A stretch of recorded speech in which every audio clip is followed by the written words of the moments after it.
দর্শক, Awami League is back. তবে মাঠ পর্যায়ে আওয়ামী লীগের অ্যাকশন দীর্ঘদিন কেউ দেখেন নাই, বাট আওয়ামী লীগের অ্যাকশন শুরু হয়ে গেছে। ঘটনার সূত্রপাত হচ্ছে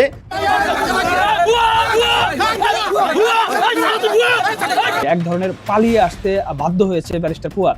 জনগণ একটা উচিত জবাব দিয়েছে। আমি থ্যাঙ্কস টু বরিশালবাসী, যে বরিশালবাসী একটা বীরের মতো কাজ করেছে। খেলা কিন্তু ঘুরে যাচ্ছে, আর সামনে যে ফাইনাল খেলা সেটা আমি অনেক আগে থেকেই বলছি, শেখ হাসিনার প্রত্যাবর্তন নিয়ে। কিভাবে প্রত্যাবর্তন হবে শেখ হাসিনা? অলরেডি এই বিষয় নিয়ে ভ্লাদিমির পুতিন এবং নরেন্দ্র মোদীর একটি সমঝোতা হয়ে গিয়েছে শেখ হাসিনাকে যত তাড়াতাড়ি সম্ভব বাংলাদেশে প্রত্যাবর্তন করানোর জন্য। অলরেডি কিন্তু একজন উপদেষ্টা সেই সেতুর নাম করতে চেয়েছিলেন ৩৬ জুলাই সেতু। তাতেই স্থানীয় জনগণ বেজায় খেপেছে এবং আয়োজিত অনুষ্ঠান, উপদেষ্টা আসিফ মাহমুদ সজীব ভুঁইয়া সেই সেতু উদ্বোধন করবেন। অনুষ্ঠান শুরুর পর অনুষ্ঠানে গন্ডগোল, মারামারি, ভাঙচুর, অনুষ্ঠান পণ্ড এবং সেতু উদ্বোধনের কার্যক্রম বাতিল। এনসিপির 5 জন সেন্ট্রাল পর্যায়ে লিডারের সাথে পরিচয় করিয়ে দেব, যারা আগামী জাতীয় নির্বাচনে এরা আছে কনফার্ম পর্যায়ে হবে, এরা জামানত হারিয়ে ফেলবে, এরা এখান থেকে জিততে পারবে। প্রিয় দর্শক, নতুন একটা নিউজ ভিডিওতে আপনাকে স্বাগতম। আমরা ধারাবাহিকভাবে আমাদের চ্যানেল নিয়ে প্রতিনিয়ত ভিডিও আপলোড করে থাকি। আপনি যদি নিয়মিত নিউজ ভিডিও দেখতে পছন্দ করেন, অবশ্যই চ্যানেলটাকে সাবস্ক্রাইব করে রাখতে পারেন। তো ধারাবাহিকভাবে বেশি কথা না বাড়িয়ে আমাদের স্ক্রিনের উপরে আমরা ভিডিওগুলো প্লে করে দিই, আপনারা মনোযোগ দিয়ে দেখেন।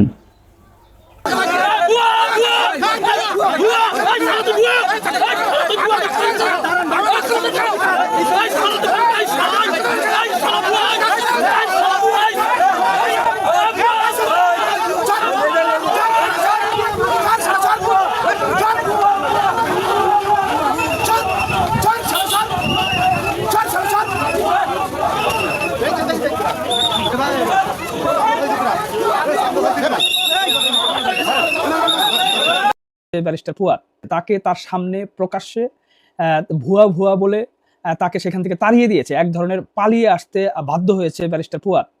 এইটা আসলে খুবই প্রয়োজন ছিল। তার মানে যারা মুক্তিযুদ্ধর পক্ষের শক্তি, তাদের বিবেক আসলে জাগ্রত হচ্ছে যে এইভাবে দিনের পর দিন একজন ব্যক্তি মুক্তিযুদ্ধ, স্বাধীনতা, এই দেশের স্থপতি, বাংলাদেশের স্থপতি শেখ মুজিবুর রহমান, তাকে নিয়ে কটাক্ষ করে পার পেয়ে যাচ্ছে। এইটা আসলে চলতে দেওয়া যায় না। এই বিজয়ের মাসে তারা সেই সমুচিত একটা জবাব দিয়েছে। আমার বিশ্বাস ফুয়াদ সহ যারা স্বাধীনতা বিরোধী, যারা মুক্তিযুদ্ধ বিরোধী, এই দেশকে যারা স্বীকার করে না, তাদের আসলে রাজনীতি করার অধিকারই এই দেশে নাই। তারপরেও যেহেতু গায়ের জোরে এবং বর্তমান যে সরকার ব্যবস্থা, তারা যেহেতু তাদেরকে রাজনীতি করার সুযোগ দিচ্ছে, তাদের এই জবাবগুলো জনগণই দিবে, ভোটের মাধ্যমে দিবে। একটা লোক কতটা নির্লজ্জ হলে যে এই দেশকে স্বীকার করে না, যে বিজয় দিবস মানে না, যে ডিসেম্বর মানে না, যে স্বাধীনতা মানে না, সে আবার কতটা নির্লজ্জ হলে মানুষের কাছে গিয়ে ভোট ভিক্ষার জন্য যায়, যার এই দেশে রাজনীতি করারই অধিকার থাকার কথা না। সে যাচ্ছে এই দেশ পরিচালনার দায়িত্ব নেওয়ার জন্য, জনগণের কাছ থেকে জনগণের ম্যান্ডেট নেওয়ার জন্য। জনগণ একটা উচিত জবাব দিয়েছে। আমি থ্যাঙ্কস টু বরিশালবাসী, যে বরিশালবাসী একটা বীরের মতো কাজ করেছে। যদিও আমি কখনোই আইন নিজের হাতে তুলে নেওয়ার পক্ষে না। সেখানে ফুয়াদের এখানে আইন কেউ নিজের হাতে তুলে নেয়নি। তাকে মুখের ভাষায় ভুয়া ভুয়া বলে, এবং তাকে একটা ভিডিও দেখছিলাম যে যিনি ভিডিও করছিলেন তার সামনে থেকে তিনিও তাকে গালাগাল করছেন বা ভুয়া ভুয়া বলে স্লোগান দিচ্ছেন।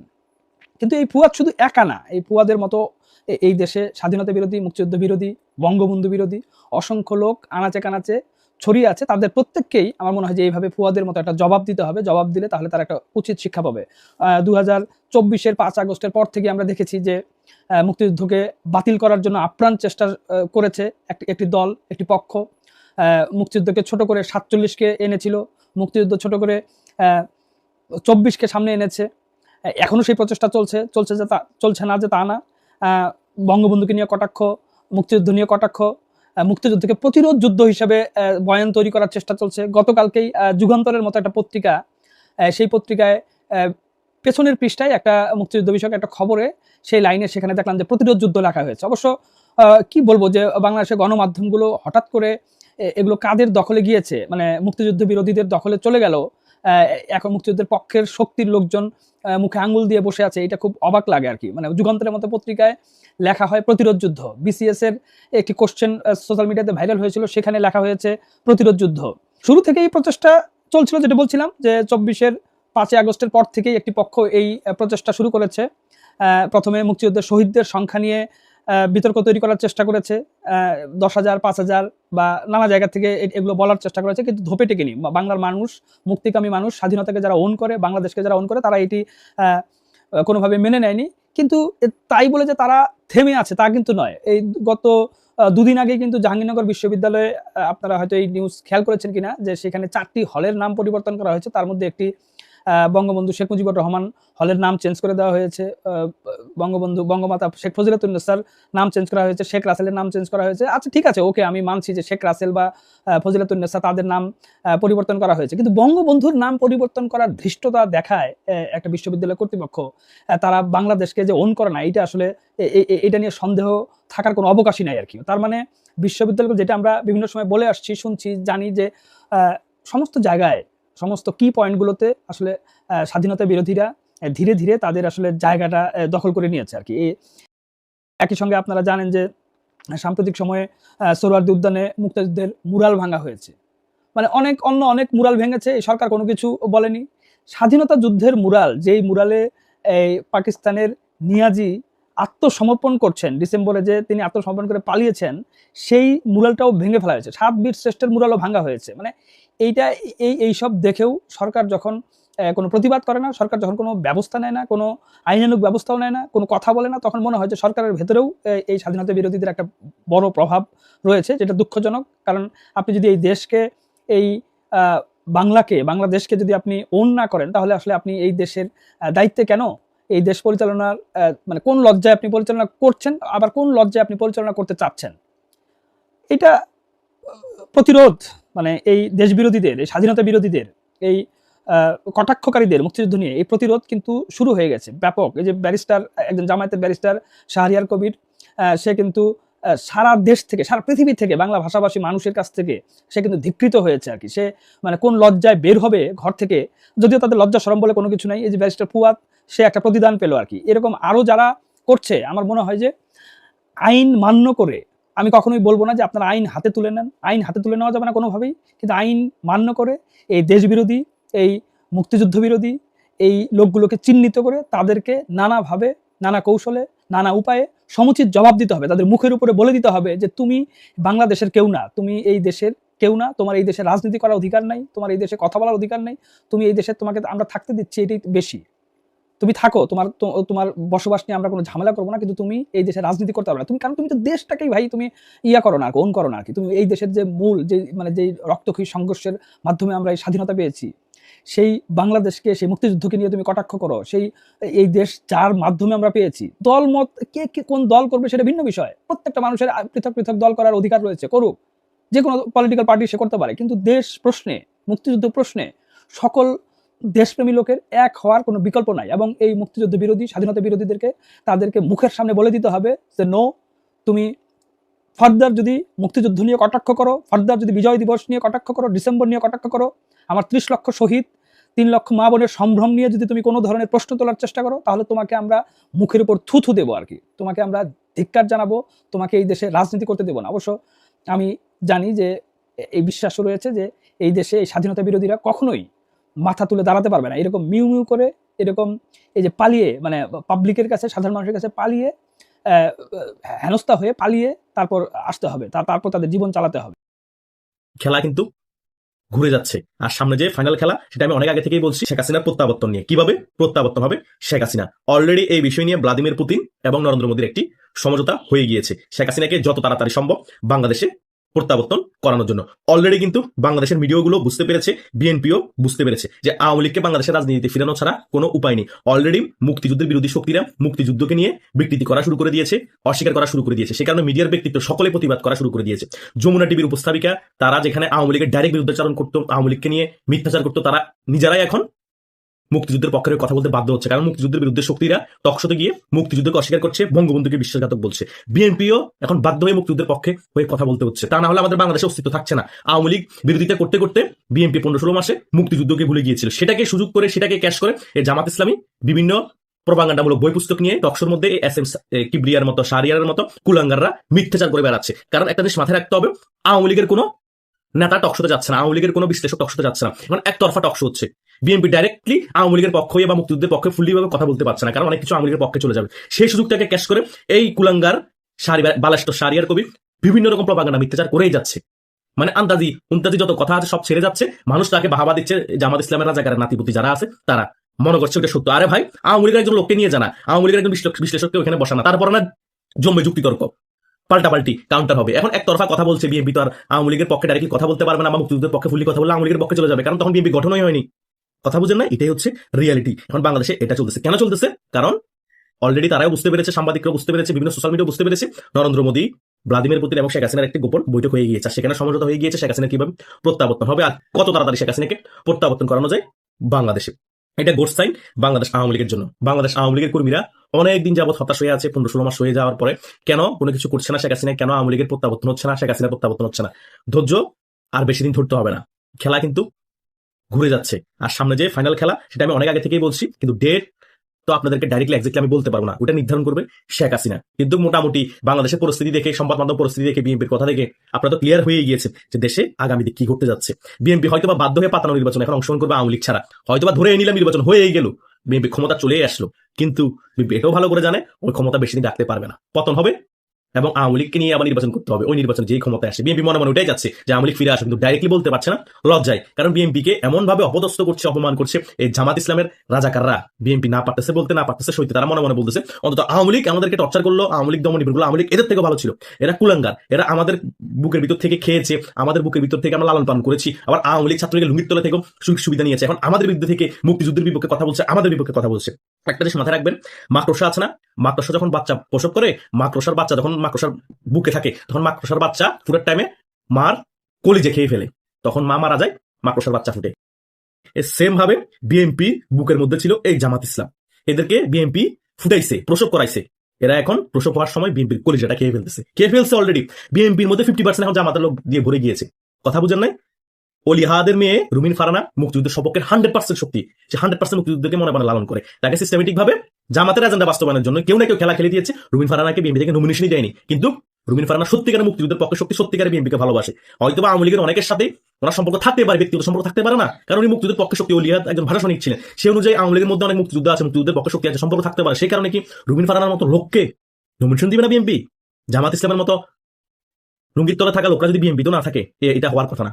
ফজলুর রহমানের পিছনে লেগেছে যারা যারা সত্যিকার মুক্তিযুদ্ধের পক্ষে শক্তি কথা বলে, জামাত ইসলামী বিএনপির মধ্যে যারা আছে টেকনিক্যালি ভাবে এখন ঢুকে বসে আছে লুঙ্গির তলে, তারা এই খেলাগুলো খেলছে, বিএনপিকে একেবারে ধ্বংস করে দিচ্ছে জামাত ইসলাম। ক্ষমতা আসলে বিএনপি একেবারে ধ্বংস হয়ে যাবে। তাই জামাত ইসলামকে আগে ধ্বংস করতে হবে আওয়ামী লীগ এবং বিএনপি মিলে, তারপরে খেলা হবে আওয়ামী লীগের বিএনপি রাজনীতি। এটাই আওয়ামী লীগের বিএনপির আগে মেইন সিদ্ধান্ত নিতে হবে, বাংলাদেশে কোনো মুক্তিযুদ্ধ বিরোধী রাজনৈতিক দল থাকতে পারবে না। যারা মুক্তিযুদ্ধ বিরোধী রাজনীতি করবে তারা কখনো রাজপথে উঠতে পারবে না, আগে তাদের কবর রচনা করতে হবে, তারপরে আমরা আসবো কিভাবে রাজনীতি করবো, আওয়ামী লীগের বিএনপি কিভাবে নির্বাচন হবে, কে ক্ষমতা আসবে, ওটা পরের হিসাব। আগে একটা দিকে আওয়ামী লীগ এবং বিএনপি ডিসিশন নিতে হবে, তা না হলে বাংলাদেশ আর বাংলাদেশ থাকবে না, বাংলাদেশের অস্তিত্ব বিলীন করে দিবে রাজাকার নাতিপুতিরা, এরকম বালেস্টর এসএম কিবের মতো ভুয়া লোকরা। তারা উল্টাপাল্টা প্রপাগান্ডা ছড়াবে, উল্টাপাল্টা তরুণদের মধ্যে মিথ্যাচার করে দেশটা আরো বেশি রসাতলে নিয়ে যাবে। তারা এই 16 ডিসেম্বরকে স্বীকার করে না, তারা বিজয় দিবসের মধ্যে কোন ধরনের কুচকাওয়াজ করে না।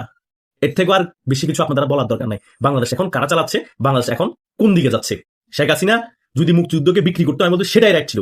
আওয়ামী লীগ যদি মুক্তিযুদ্ধকে বিক্রি করে কিছু করেছে বা কিছু করতো, সেটাই রাইট ছিল। অন্তত আওয়ামী লীগের হাতে মুক্তিযোদ্ধারা এবং মুক্তিযুদ্ধ সেফ ছিল বাংলাদেশে, এটাই তো প্রমাণিত। বাংলাদেশে একমাত্র সত্যিকারের মুক্তিযুদ্ধ পক্ষ শক্তি হিসেবে আওয়ামী লীগ ছাড়া তো আমি কোনো দলকে দেখছি না। বিএনপির নামে বললো, কাজে দেখাতে পারছে না, হয়তো এখন একটু মাথা চারা দিয়ে উঠেছে বিএনপির অনেক নেতা কর্মী এবং যারা বিশ্লেষণ করতে যায় বিএনপির পক্ষ থেকে তখন তারা বাধ্য হয়ে দেখতেছে আমাদের মুক্তিযুদ্ধকে ধ্বংস করে দিচ্ছে এ রাজাকার নাতিপুতিরা, আমাদের মুক্তিযুদ্ধকে বিতর্কিত করার চেষ্টা করছে রাজাকার নাতিপুতিরা। আমার কথা হচ্ছে একটা পর্যায়ে বিতর্ক না রাখাই ভালো। 1971 সালে মুক্তিযুদ্ধ পর্যন্ত কোন ধরনের বিতর্ক না রাখাই ভালো। এরপরে শেখ মুজিবের শাসনামল, এরশাদ, জিয়া, শেখ হাসিনা, খালেদা ওদেরকে নিয়ে সমালোচনা করেন, কোনো সমস্যা নাই, কিন্তু আমরা কি করছি মেইন গোড়াতেই আমরা হাত দিয়ে ফেলছি। শেখ মুজিবকে নিয়ে 1971 সাল আগে থেকে সমালোচনা করছি, 71 সাল আমার ভূমিকাকে আমরা মানতে নারাজ। তার মানে তারা বাংলাদেশ থেকেই মানে না, তার মানে তারা বাংলাদেশের একটা মুক্তিযুদ্ধ আছে সেটাকে মানে না। তারা মোহাম্মদ আলী জিনাকে জাতির পিতা মানতে রাজি আছে, কিন্তু বাংলাদেশের জাতির পিতা যে শেখ মুজিবুর রহমান তাকে মানতে রাজি নেই। বাংলাদেশে যে বঙ্গবন্ধু 1000 বছরের শ্রেষ্ঠ বাঙালি তাকে মানতে রাজি নেই। তার মানে কি তারা এখনো পাকিস্তান হিসাব করে বাংলাদেশকে, পাকিস্তান হিসাব করে বাংলাদেশের অঙ্গরাজ্য হিসেবে, মানে বাংলাদেশ এখনো পাকিস্তান অঙ্গরাজ্য, ক্লিয়ার কাট, এরকম হিসাব করে ওরা রাজনীতি করছে। সে কারণে তো জামাত ইসলামের এখনো প্রধান হেডকোয়ার্টার হচ্ছে লাহোরের মধ্যে, নামে বাংলাদেশের রাজনৈতিক দল হচ্ছে জামাত ইসলাম, কিন্তু হেডকোয়ার্টার এখনো লাহোরে। লাহোর থেকে এখনো বাংলাদেশ জামাত ইসলাম পরিচালিত হয়। এটাই হচ্ছে রিয়েলিটি, আপনারা মানেন আর না মানেন। তাই ভ্লাদিমির পুতিন এবং নরেন্দ্র মোদীর সমঝোতায় আওয়ামী লীগের ভালো সময় আসছে এবং শেখ হাসিনার প্রত্যাবর্তন অনিবার্য। একটি সেতু নির্মিত হয়েছে, সেই সেতুটা বর্তমান সরকারও নির্মাণ করেনি, কিন্তু সেই সেতুটার নাম পরিবর্তন করে বর্তমান সরকারের অতি উৎসাহী একজন উপদেষ্টা সেই সেতুর নাম করতে চেয়েছিলেন 36 জুলাই সেতু। তাতেই স্থানীয় জনগণ বেজায় খেপেছে এবং আয়োজিত অনুষ্ঠান অনলাইনে ভার্চুয়ালি যুক্ত হয়ে উপদেষ্টা আসিফ মাহমুদ সজীব ভুঁইয়া সেই সেতু উদ্বোধন করবেন। অনুষ্ঠান শুরুর পর অনুষ্ঠানে গণ্ডগোল, মারামারি, ভাঙচুর, অনুষ্ঠান পণ্ড এবং সেতু উদ্বোধনের কার্যক্রম বাত এবং সেটার উদ্বোধনী অনুষ্ঠান পণ্ড হয়ে গেল এই নামকরণ পরিবর্তন ইস্যুটাকে কেন্দ্র করে। হামলা, ভাঙচুর, অনুষ্ঠান পণ্ড এবং রীতিমতো অপমানিত হলেন উপদেষ্টা আসিফ মাহমুদ সজীব ভুঁইয়া। কাজটা কি জুলাইকে সম্মান জানানো হলো নাকি জুলাইকে বিতর্কিত করা হলো, সেই প্রশ্ন উঠেছে।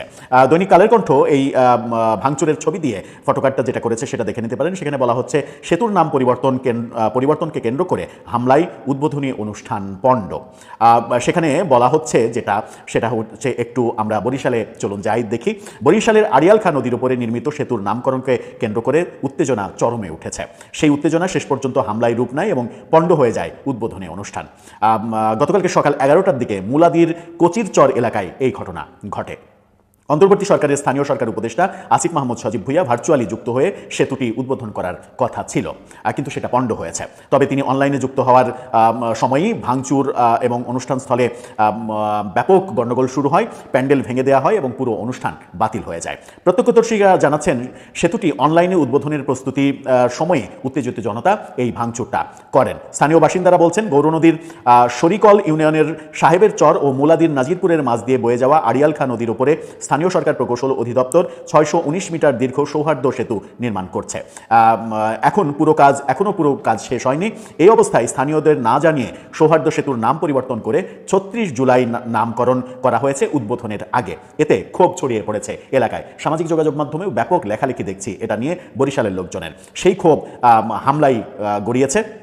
এলাকাবাসীর অভিযোগ সেতুটি নির্মাণে অর্থ মন্ত্রণালয়ের সাবেক সচিব এমদাদুল হক মজনুর ভূমিকা সবচেয়ে বেশি, কিন্তু উদ্বোধনী অনুষ্ঠানে তাকে দাওয়াতই দেওয়া হয়নি।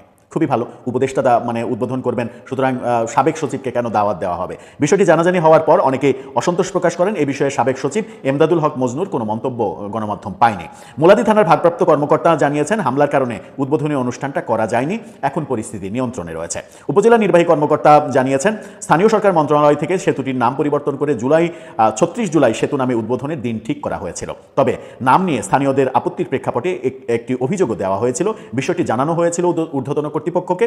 শনিবার স্থানীয়দের হামলার কারণে উদ্বোধন অনুষ্ঠান করা সম্ভব হয়ে ওঠেনি। এই যে জুলাইকে কলঙ্কিত করা হলো, জুলাইকে অপমানিত করা হলো, 36 জুলাই সেতু নামকরণ করা হলো, জনগণ মানল না। এতে কি জুলাইয়ের সম্মান বাড়লো নাকি জুলাইকে বিতর্কিত করা হলো, জুলাইকে কলঙ্কিত করা হলো? বিগত সরকারের আমলে যে কোনো কিছুতেই বঙ্গবন্ধুর নামকরণ করা কিংবা বঙ্গবন্ধুর পরিবারের লোকজনের নামকরণ করা, এই ব্যাপারগুলো আমরা সমালোচনা করেছি।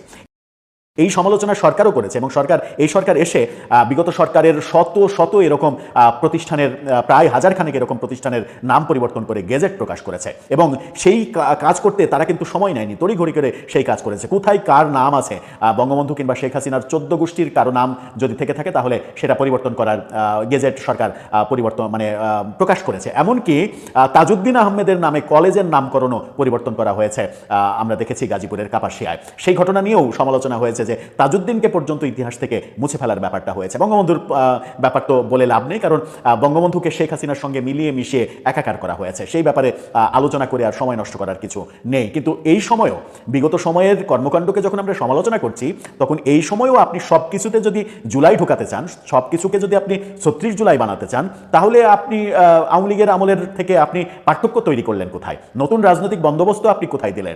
সংস্কার কোথায় দিলেন?